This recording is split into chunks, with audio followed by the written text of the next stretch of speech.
Bonjour, bienvenue à l'IFA Marcel Sauvage. Nous sommes ici aujourd'hui pour réaliser différents types de sauces. Donc nous allons réaliser pour commencer une sauce béchamel. Il vous faudra pour réaliser une sauce béchamel du lait. Donc nous avons déjà mis un demi-litre de lait dans une russe. Il faudra qu'il soit légèrement frémissant. En parallèle, nous allons réaliser un roux blanc avec 35 g de beurre, 35 g de farine. Et pour ce qui sera de l'assaisonnement, sel, poivre et muscade. Alors, nous allons réaliser notre roux blanc. Donc, pour ce, j'ai pris une sauteuse. On peut partir sur un sautoir. On pourrait partir également sur une russe.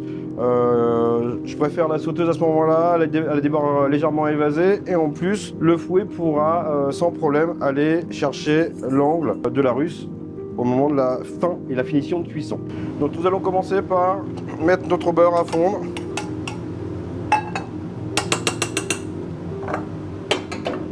Donc un roux blanc, c'est essentiellement autant de farine que de beurre. Donc là, pour cette recette, pour un demi-litre de lait, 35 g de beurre, 35 g de farine. Ce sera une béchamel qui sera légèrement liée de par le roux. Le roux a cette faculté de venir épaissir toutes les sauces de notre cuisine française. Un roux blanc, comme son nom l'indique, il faut qu'il reste blanc. Donc on va aller sur une légère cuisson au démarrage. Dès que le beurre va être moussant, je vais incorporer ma farine qui a été au préalable tamisée. Alors voilà, donc notre beurre est déjà fondu. On incorpore tout doucement la farine.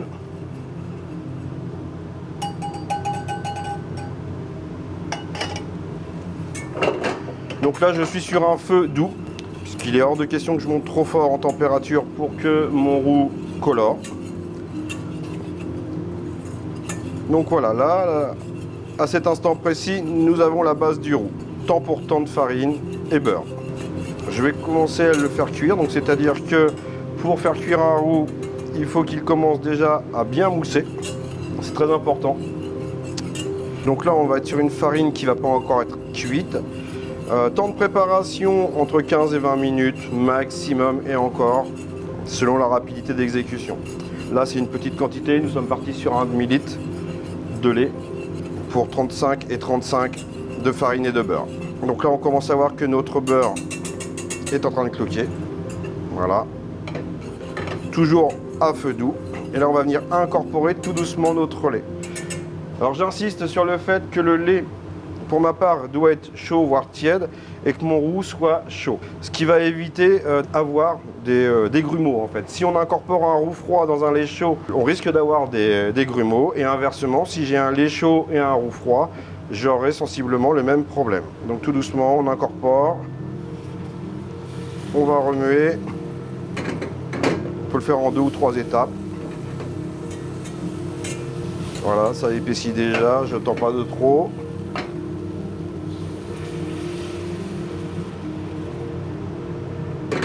On remue.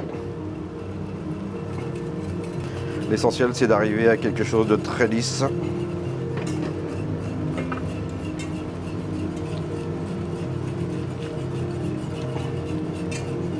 Voilà.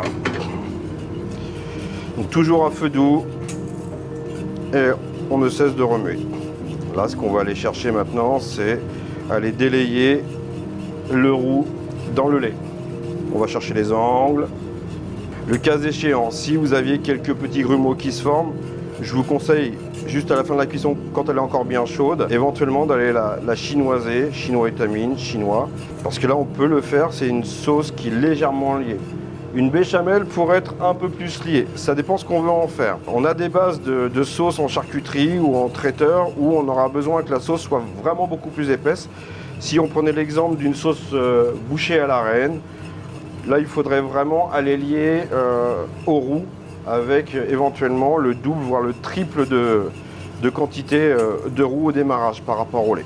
Donc on peut faire un 80 farine, 80 beurre pour avoir quelque chose de beaucoup plus compact une fois refroidi, puisque les bouchées sont remplies en général avec une sauce refroidie.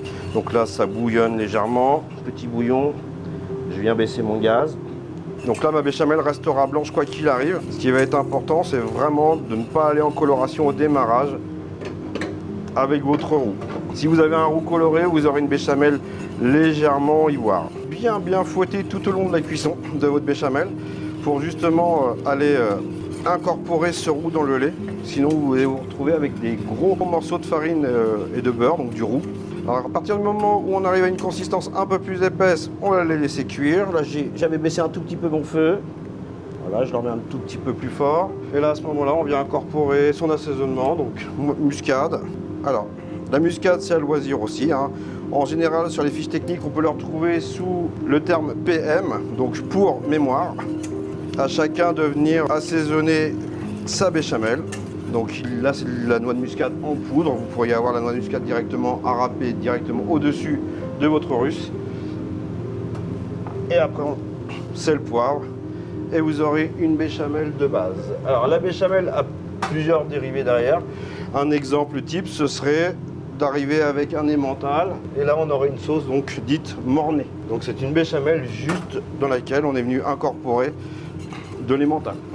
Une fois qu'elle va être cuite, on la met dans une plaque en cellule et je préconise de mettre un film dessus au contact pour éviter qu'elle croûte. Et au moment de venir travailler à froid, si on veut venir remplir une bouche à la reine, d'avoir des morceaux un peu plus épais liés au refroidissement et au séchage de la surface de votre sauce. Donc là, elle bouillonne légèrement.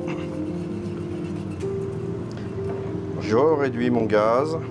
Alors je la cuis. Pourquoi je la cuis assez longtemps à ce moment-là?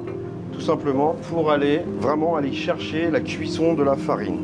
Sinon, on aurait un goût de farine non cuite en bouche. Dès qu'on a mis le roux, on va s'apercevoir que ça peut très vite attacher au fond. Donc on joue avec les températures, on baisse son gaz, on le remonte. Et il est vraiment important de cuire à peu près 10 à 15 minutes la béchamel pour aller cuire cette farine.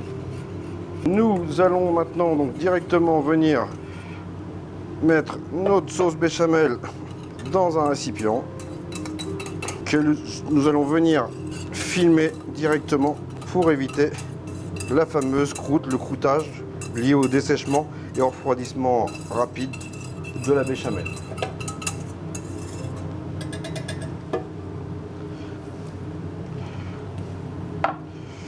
Donc vous prenez un petit peu de large au niveau du film.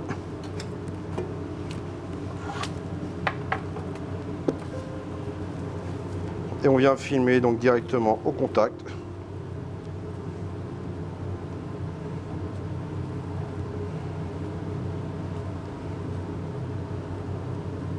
Pour finir directement en cellule.